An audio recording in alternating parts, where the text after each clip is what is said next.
Videos देखने के लिए सब्सक्राइब करें जनसत्ता.com, बेल आइकन दबाकर पाएं लेटेस्ट नोटिफिकेशंस।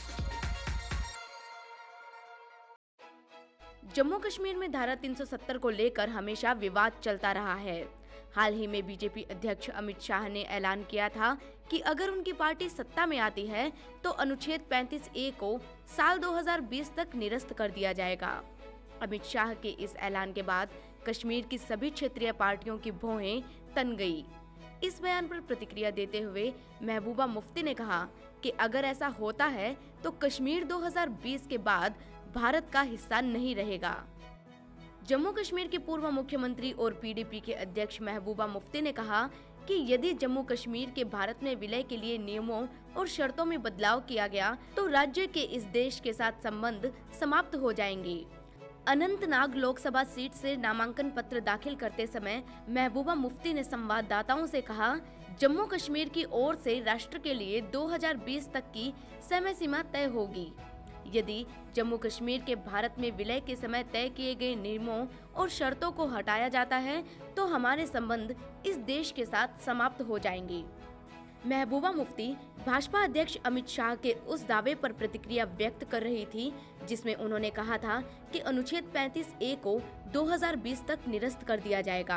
कांग्रेस के घोषणा पत्र पर महबूबा ने कहा कि यह शब्द दर शब्द उस एजेंडे ऑफ अलायंस की तरह ही है जिस पर 2015 में जम्मू कश्मीर में सरकार के गठन के समय उनके पिता मुफ्ती मोहम्मद सईद और भाजपा के बीच सहमति पर बना था। पूरे देश में लोकसभा चुनाव का प्रचार चल रहा है, लेकिन जम्मू कश्मीर की क्षेत्रीय पार्टियां अपना ही राग अलाप रही है। पीडीपी जहां 35A को मुद्दा बना रही है और पाकिस्तान के साथ बेहतर संबंधों की वकालत कर रही है, तो वहीं नेशनल कॉन्फ्रेंस के नेता उमर अब्दुल्ला कश्मीर का अलग प्रधानमंत्री बनाने का वादा कर रहे हैं, लेकिन विकास की बात किसी की भी जुबान पर नहीं चढ़ रही। वहीं दूसरी तरफ बीजेपी के अध्यक्ष अमित शाह भी जरूरी मुद्दों से हटकर कुछ ऐसी ही बातें कर रहे हैं। भाजपा अध्यक्ष अमित शाह भी सेना के नाम पर कांग्रेस पर निशाना साधते रहते हैं। हाल ही में कांग्रेस को उन्होंने सशस्त्र बल विशेष अधिकार अधिनियम को लेकर उसके रुख के लिए आड़े हाथों लिया। राजस्थान के उधमपुर में एक रैली को संबोधित करते हुए शाह ने कहा, कांग्रेस और उसके नेताओं को अपने घोषणा पत्र में अफस्पा को कमजोर करने और राजद्रोह के उपबंधों को वापस लेने की घोषणा पर शर्म आनी चाहिए। अफस्पा को कोई कमजोर नहीं कर सकता क्योंकि भाजपा सुरक्षा बलों के पीछे चट्टान की तरह खड़ी रहेगी जो हमारी सीमाओं की सुरक्षा करते हैं। उन्होंने पाकिस्तान को चेतावनी देते हुए कहा कि अगर वहां से एक भी गोली चली तो हम यहां से गोले दागेंगे। भाजपा किसी को भी जम्मू कश्मीर को भारत छीनने नहीं देगी।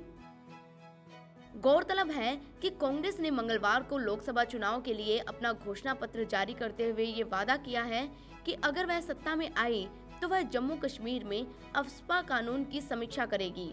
कांग्रेस ने भारतीय दंड संहिता की धारा 124A को रद्द करने का प्रस्ताव भी रखा जो देशद्रोह के अपराध को परिभाषित करती है।